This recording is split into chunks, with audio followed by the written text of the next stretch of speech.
نحمده ونسلم على رسوله الكريم اما بعد فاعوذ باللہ من الشیطان الرجیم بسم اللہ الرحمن الرحیم۔ سیرت النبی صلی اللہ علیہ وسلم کا سبق نمبر 84 ہے۔ میدان بدر کا معرکہ سر ہوا اور فریقین خوب ایک دوسرے کے ساتھ لڑے۔ مسلمانوں کو اللہ نے فتح نصیب فرمائی۔ 6 مہاجرین اور 8 انصار شہید ہوئے اور مشرکین کو بھاری نقصان اٹھانا پڑا۔ ان کے 70 آدمی مارے گئے اور 70 آدمیوں کو قید کیا گیا، جس میں عموماً سردار لوگ شامل تھے۔ جنگ کے خاتمے کے بعد رسول اللہ صلی اللہ علیہ وسلم کی عادت مبارکہ یہ تھی کہ آپ اس میدان میں 3 دن رہتے تھے، تاکہ اگر دشمن پلٹ کر آنا چاہے تو آگے سے ہم جا نہ چکے ہوں۔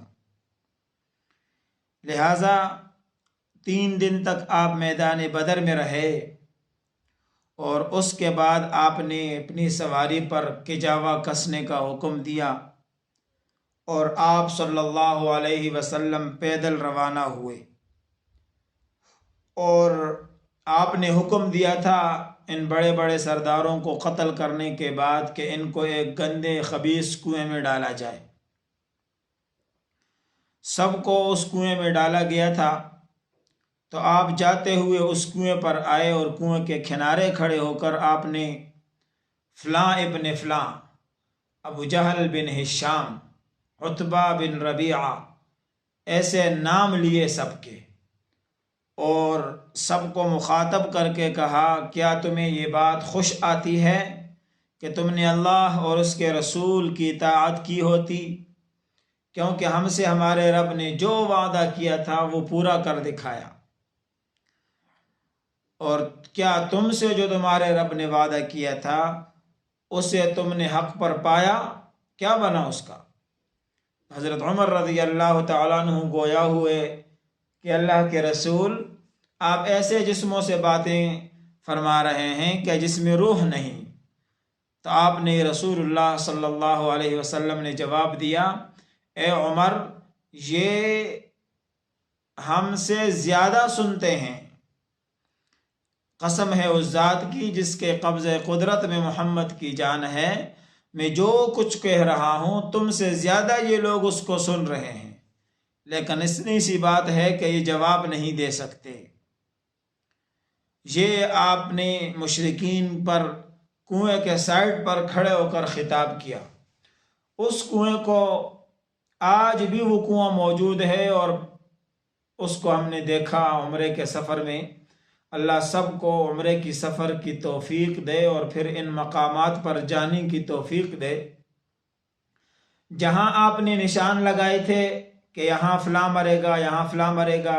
وہ نشانات بھی آج ہیں، اور ان نشانات کی جگہ پر ماربل کی چھوٹی چھوٹی تختیاں لگائی ہوئی ہیں کہ یہاں نشان لگایا ہوا تھا، اور وہ کنواں بھی آج وہاں موجود ہے، اور اس میں لوگ پتھر اٹھا کر ابو جہل اور ان کے ساتھیوں سے نفرت کا اظہار کرتے ہوئے اس میں پتھر پھینکتے ہیں۔ اور میدان بدر کے وہ جو حالت ہے وہ آج بھی اسی طرح وہاں پر گھاس ہے، اور وہ کھجوروں کی بڑی بڑی جو کھجوروں کے تنے ہیں وہ پڑے ہوئے ہیں، اور دوسری طرف سے جو ہے وہ پہاڑ بھی نظر آ رہا ہے کہ جس پہاڑ سے جو ہے نا وہ فرشتے اتر کر آئے تھے، اور وہ پورا پہاڑ ریتیلا ہے، اور ریت ہی ریت کا پورا پہاڑ نظر آتا ہے۔ اس کے بعد مکہ مکرمہ میں شکست کی خبر پہنچی۔ حیثمان بن عبداللہ خزاعی نے سب سے پہلے خبر لے کر مکہ روانہ ہوئے، اور اس سے لوگوں نے دریافت کیا کہ پیچھے کیا حال ہے۔ تو اس نے سب کو جواب میں کہا کہ فلاں بھی مر گیا، فلاں بھی مر گیا۔ یہ جو سردار تھے ان کا نام لیا۔ جب یہ سرداروں کا نام لے رہا تھا تو حتیم میں بیٹا صفوان بن امیہ اٹھ کے کھڑا ہوا اور لوگوں کو کہا کہ یہ ہوش میں نہیں ہے، چلو اس سے میرے بارے میں پوچھو اگر یہ سچا ہوا تو یہ کہے گا کہ صفوان نہیں مرا۔ تو جب لوگوں نے پوچھا کہ صفوان کا کیا بنا، تو آپ نے کہا صفوان تو حتیم میں بیٹھا۔ تو پھر لوگوں کو یقین ہو گیا کہ ہمارے سردار مارے جا چکے ہیں، اور آپ نے کہا کہ تمہارے فلاں فلاں سردار کو مرتے ہوئے میں نے خود دیکھا۔ رسول اللہ صلی اللہ علیہ وسلم کے غلام تھے ابو رافع رضی اللہ تعالی عنہ، ان کا کارنامہ بعد میں آپ ایک واقعہ پر سنیں گے۔ یہ فرماتے ہیں کہ میں حضرت عباس رضی اللہ تعالیٰ عنہ کا غلام تھا ان دنوں، اور ہمارے گھر میں اسلام داخل ہو چکا تھا۔ حضرت عباس بھی مسلمان ہو چکے تھے لیکن اسلام کو چھپائے رکھا تھا، اور ابو لہب جنگ بدر میں حاضر نہیں ہوا تھا خوف اور ڈر کی وجہ سے، اور اس نے اپنے عوض دوسرے لوگوں کو بھیجا تھا۔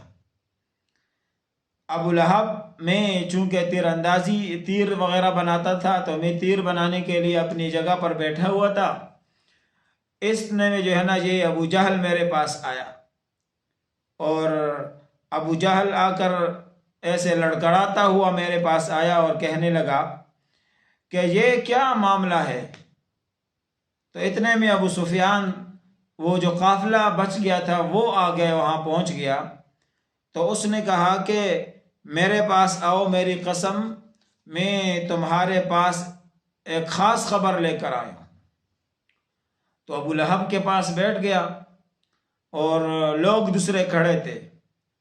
تو ابو لہب نے پوچھا بتاؤ لوگوں کا کیا حال ہے۔ تو ابو سفیان جو اس وقت مسلمان نہیں تھے اور بعد میں مسلمان ہوئے رضی اللہ عنہ، کہنے لگے کچھ نہیں، ہماری لوگوں کے ساتھ مٹ بھیڑ ہوئی ہے، اور ہم نے اپنے کندھے ان کے حوالے کر دیے۔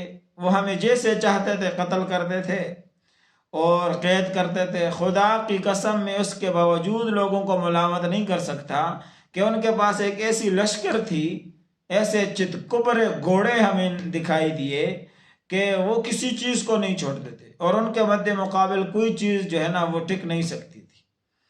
تو ابو رافع رضی اللہ تعالیٰ عنہ اس دوران بولنے لگے کہ وہ فرشتے تھے۔ ابو لہب کو غصہ آیا، اس نے جو ہے نا ان کو تھپڑ مارا اور ان کو زخمی کیا، اور اس کے بعد لڑ پڑا ان کے ساتھ، زمین پر پٹک دیا ان کو، اور اوپر جو ہے نا وہ گھٹنے کے بل بیٹھ گیا۔ تو یہ ذرا مدد مانگنے لگا۔ تو اتنے میں ام الفضل رضی اللہ تعالی عنہ اپنے خیمے سے ایک کھمبا اٹھا کر لائی اور ابو لہب کو سر پہ مارا، اس کو چوٹ آئی، اور پھر وہ بھاگتے ہوئے چلا گیا۔ تو ام الفضل نے کہا کہ تم اس لیے اس کو مارتے ہو کہ یہ غلام ہے اور جو ہے نا اس کے پاس طاقت نہیں ہے، اس لیے تم اس کو مارتے ہو۔ ابو لہب جو ہے نا وہ چلا گیا، اور یہ دشمن خدا جس نے اپنے دونوں بیٹوں کو کہا تھا کہ اللہ کے رسول کی جو بیٹیاں ان کے نکاح میں تھی ان کو طلاق دے دو، ان کے بیٹے نے اللہ کے رسول کے چہرے پر تھوکنے کی کوشش کی تھی، جس کو پھر شیر نے جنگل میں پاڑ کے رکھ دیا تھا۔ اور اس کی بیوی ام جمیل جن کا نام عروہ تھا، وہ راستے میں کانٹے بچاتی تھی اور اللہ کے رسول کو بہت اذیت دیتی تھی۔ اور ان دونوں کے بارے میں قرآن کریم کی آیت نازل ہوئی تھی، پوری سورت تبت یدا ابی لہب وتب۔ اور یہی وہ بدبخت تھا کہ جس نے رسول اللہ صلی اللہ علیہ وسلم کی دعوت توحید کے دوران کھڑے ہو کر کہا تھا جماعتنا لہذا، اور اللہ کے رسول کی طرف کنکریاں پھینک دی تھی۔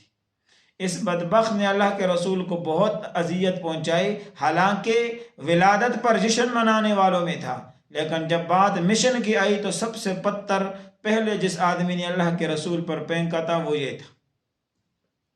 اس کا انجام بد کیا ہوا، آپ اس کا انجام ذرا دیکھیں۔ اس کو عدسے کی بیماری لاحق ہوئی، یہی جنگ بدر میں شکست کھانے کے بعد جب لوگ واپس ہوئے اور یہ واقعہ پیش آیا، تو عدسہ کی ایک خطرناک بیماری جس میں گلٹی نکلتی تھی اور گردن کے اندر، اور پھر وہ طاعون کی شکل اختیار کر کے اس کے بدن کے اندر اس کے بدن جو ہے نا وہ گلنے لگ گیا تھا، اور کرتے کرتے اس کا جو ہے نا منحوس کا خاتمہ اسی عدسے کی بیماری میں ہوئی، اور ایک بدبو اس سے شروع ہو گئی۔ تو گھر میں اس کو رکھنا بیٹوں کے لیے محال ہو گیا۔ انہوں نے اس کو اٹھا کر باہر پھینک دیا اور وہاں یہ گلتا سڑتا آخرکار مر گیا، اور پھر اس کو دفنانے کے لیے بھی کوئی قریب نہیں جاتا تھا۔ بالآخر جب بدبو سے تنگ آ گئے تو دور سے ایسے لکڑی کے پہلے گڈھا کھودا گیا، پھر دور سے لکڑی کے ساتھ اس کو دھکیلا گیا اور اس گڈھے میں جا کر گر گیا، اور پھر یہ دور سے پتھر پھینکتے پھینکتے اس کنویں کو بھر دیا۔ یہ اس جو ہے نا بد باطن آدمی کا انجام ہوا۔ جو حق کے مقابلے میں آئے گا، تکبر کرے گا، اس کا یہی انجام ہے۔